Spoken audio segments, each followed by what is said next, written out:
दोस्तों, चीन कितना गद्दार देश है, यह किसी से छिपी नहीं है।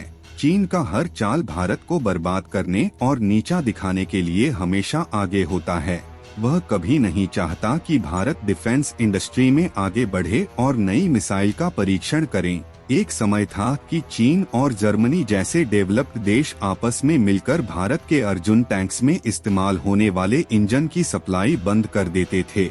लेकिन आज भारत इतनी तेजी के साथ डिफेंस इंडस्ट्री में अपने कदम को आगे बढ़ाएगा, ऐसा किसी देश ने सोचा भी नहीं था। और भारत के इस नए कदम से रूस, चीन और जर्मनी के भी होश ठिकाने लग गए हैं।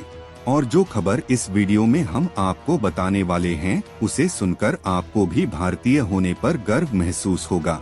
क्योंकि एक तरफ जहां चीन और जर्मनी जैसे डेवलप्ड देश आपस में मिलकर भारत के अर्जुन टैंक्स में इस्तेमाल होने वाले इंजन की सप्लाई बंद कर देते हैं, वहीं अब भारत की DRDO ने अपने कमाल को दिखाना शुरू कर दिया है। और हाल ही में एक खबर सामने निकल कर आई है कि भारत ने यह डिसीजन ले लिया है कि अभी तक जो दूसरे देशों से फाइटर जेट खरीदे जाते थे, अब उनको नहीं खरीदा जाएगा, क्योंकि भारत की DRDO अब एडवांस्ड टेक्नोलॉजी से लेस 5वीं पीढ़ी के फाइटर जेट को बना रही है। दोस्तों, इस खबर के फैलते ही चीन, जर्मनी और रूस की टेंशन पहले से दोगुनी हो चुकी है, क्योंकि भारत 5th जनरेशन के फाइटर जेट बनाने में जुट चुका है, जिससे इन देशों को यह बात मालूम हो चुकी है कि भारत एयर डिफेंस के मामले में भी नई मजबूतियां हासिल कर रहा है। दोस्तों, हाल ही में एक खबर निकल कर आई है कि भारत की DRDO ने इंडिजिनियस टेक्नोलॉजी पर आधारित अब 5वीं पीढ़ी के फाइटर जेट को बनाना शुरू कर दिया है। और जो फाइटर जेट भारत में इंडिजिनियस टेक्नोलॉजी पर बनाया जा रहा है, उसकी स्पीड सुपरसोनिक क्रूज मिसाइल से भी ज्यादा रहने वाली है।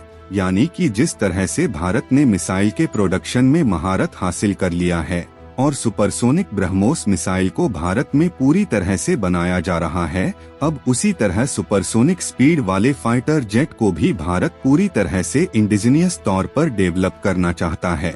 वैसे देखा जाए तो भारत में 5th जनरेशन के फाइटर जेट को इंडिजिनियस तौर पर बनाने का प्रोजेक्ट पिछले साल ही डिसाइड किया गया था, लेकिन अभी तक इसकी शुरुआत नहीं की गई थी। लेकिन अब वह समय आ गया है जब लंबे समय से पेंडिंग में पड़े 5th जनरेशन के फाइटर जेट बनाने के प्रोजेक्ट पर भारत की DRDO यानी कि defence research and development organisation काम करने जा रही है। और आपको बता दें कि भारत में जो 5th जनरेशन का फाइटर जेट बनाया जा रहा है, उसका नाम AMCA यानी कि एडवांस्ड मीडियम कॉम्बैट एयरक्राफ्ट रखा गया है, जो कि इंडियन एयरफोर्स की फ्यूचर रिक्वायरमेंट को देखते हुए इंजीनियस डिजाइन पर डेवलप किया जा रहा है। और लेटेस्ट रिपोर्ट की माने तो इसकी सबसे खास बात यह है कि इसे इस तरह से डेवलप किया जा रहा है जिससे यह सुपरसोनिक क्रूज स्पीड को आसानी से एक्वायर कर ले और स्विंग रोल की कैपेसिटी को दूसरे फाइटर जेट की अपेक्षा बढ़ाया जा सके। दोस्तों, पिछले कुछ दिनों की खबरों पर नोटिस किया होगा तो इस मिसाइल के अलावा भी कई सारे डिफेंस इक्विपमेंट का पूरी तरह से स्वदेशी तौर पर डेवलपमेंट भारत के DRDO और कल्याणी ग्रुप के द्वारा किया गया है, जिसमें यूज होने वाले सभी मशीनरी और इलेक्ट्रॉनिक कंपोनेंट भारत में खुद मैन्युफैक्चर किए गए हैं, जो कि भारत की आत्मनिर्भरता के आगे बढ़ने का एक बहुत बड़ा उदाहरण है। और जैसे जैसे भारत डिफेंस सेक्टर में सेल्फ डिपेंडेंट होता जा रहा है, वैसे वैसे रूस, जर्मनी और चीन की चिंता बढ़ती जा रही है। क्योंकि देखा जाए तो भारत अभी तक ज्यादा से ज्यादा डिफेंस इक्विपमेंट फ्रांस, रूस और जर्मनी से खरीदता था, और भारत के अलावा भी जो ज्यादातर अफ्रीका, यूरोप और मिडिल ईस्ट के देश हैं, वह डिफेंस के मामले में जर्मनी और रूस पर ही डिपेंडेंट है। यहाँ तक कि देखा जाए तो पश्चिम एशिया भी रूस पर काफी हद तक डिफेंस के लिए डिपेंडेंट है। लेकिन भारत की कंपनियां डिफेंस सेक्टर में आगे बढ़ रही हैं, तो अफ्रीका के कुछ देश और सऊदी अरब भारत से डिफेंस इक्विपमेंट खरीदना चाहते हैं। और इसके अलावा आर्मेनिया, जो कि पश्चिम एशिया का देश है, वह तो पूरी तरह से भारत की ओर मुड़ चुका है। और आर्मेनिया ने हाल ही में भारत से 84 की संख्या में ATGS खरीदने का ऑर्डर दिया है। आर्मेनिया भारत से ATGS यानी कि एडवांस्ड टोर आर्टिलरी गन सिस्टम खरीद रहा है, जिसके लिए भारत और आर्मेनिया के बीच $155 मिलियन की डील फाइनल की गई है, जो कि भारत के उभरते डिफेंस इंडस्ट्री के लिए मील का पत्थर साबित होने वाला है। एडवांस्ड टोर आर्टिलरी गन सिस्टम की बात करें तो यह एडवांस लेवल की तोप है, जिसे भारत में खुद स्वदेशी तौर पर डेवलप किया गया है, जिससे लगभग 48 किलोमीटर की रेंज में किसी भी टारगेट को निशाना बनाया जा सकता है। और भारत ने जो यह गन सिस्टम बनाया है, इतनी रेंज वाला गन सिस्टम अभी तक बड़े बड़े देश भी डेवलप नहीं कर पाए हैं। और उसी तरह भारत अब 5th जनरेशन वाले फाइटर जेट को डेवलप करके एयर डिफेंस के मामले में भी अपना दबदबा बनाने जा रहा है। आपको बता दें कि इस समय भारत के पास ऑलरेडी 36 राफेल फाइटर जेट मौजूद है, जिसे भारत ने फ्रांस से खरीदे हैं।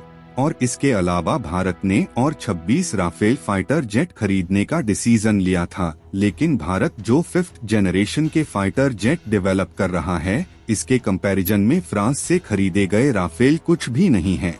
यहाँ तक कि अमेरिका के पास भी जो एडवांस और लेटेस्ट फाइटर जेट मौजूद है, उससे भी कहीं ज्यादा भारत के 5th जनरेशन वाले फाइटर जेट की स्पीड होने वाली है, जिससे 5th जनरेशन के फाइटर जेट डेवलप होने के बाद यह भी हो सकता है कि भारत ने जो 26 और राफेल फ्रांस से खरीदने का डिसीजन लिया है, उसे भी ना खरीदा जाए। और देखा जाए तो इस समय भारत के पास राफेल को लेकर कुल लगभग 1700 एयरक्राफ्ट मौजूद हैं, जिसमें से 9 कॉम्बैट एयरक्राफ्ट हैं। लेकिन इसमें समस्या इस बात की है कि ज्यादातर एयरक्राफ्ट विदेश से ही खरीदे गए हैं। बहुत कम ही संख्या में ऐसे एयरक्राफ्ट है जो कि भारत में खुद डेवलप किए गए हैं। अगर बात करें तो इस समय केवल रशिया, चीन और अमेरिका जैसे चुनिंदा देशों के पास ही 5th जनरेशन वाले फाइटर जेट हैं। लेकिन भारत जो 5th जनरेशन वाला फाइटर जेट डेवलप कर रहा है, उसकी कैपेबिलिटी इन देशों में मौजूद फाइटर जेट की अपेक्षा कहीं ज्यादा है। वैसे तो 5th जनरेशन वाले फाइटर जेट बनाने की मंजूरी DRDO को मिल चुकी है, लेकिन DRDO इसे अकेले नहीं बनाने वाला है, बल्कि इसे भारत की दिग्गज प्राइवेट कंपनियों के सहयोग से डेवलप किया जाएगा। हमारा भारत देश इतना शक्तिशाली होता जा रहा है कि उसे किसी भी देश से मदद की जरूरत नहीं पड़ेगी। तो दोस्तों, आज के वीडियो में बस इतना ही। आपकी क्या राय है इस वीडियो को लेकर? अपनी राय कमेंट बॉक्स में जरूर बताएं।